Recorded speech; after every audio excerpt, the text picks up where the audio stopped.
Hi.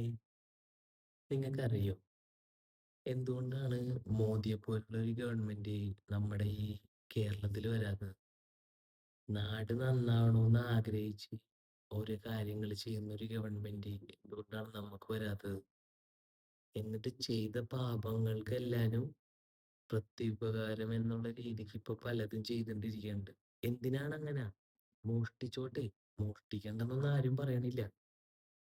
നാടിനെ നന്നാക്കിയിട്ട് അതിന്റെ കൂട്ടത്തിന് മോഷ്ടിച്ചൂടെ? നാട്ടുകാർക്ക് ഗുണമുള്ള കാര്യങ്ങൾ കുറെ ചെയ്തതിന് ശേഷം അതിന്ന് കിട്ടുന്ന വേറെ വരുമാനം വെച്ച് മോഷ്ടിച്ചൂടെ? എന്തോരം കാര്യങ്ങൾ നടക്കുന്നുണ്ട്.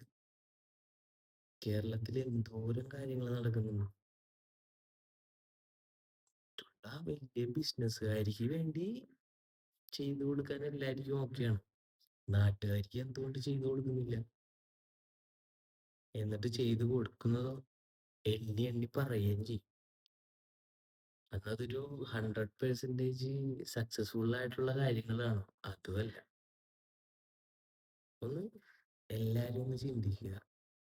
നമ്മുടെ ഗവൺമെന്റ് നമുക്ക് വേണ്ടി ചെയ്യണ കാര്യങ്ങള് എന്തുകൊണ്ട് മോദി ചെയ്യണ പോലെ ചെയ്യുന്നില്ല? എന്നാലല്ലേ ഒരു നേതാവാൻ പറ്റുള്ളൂ.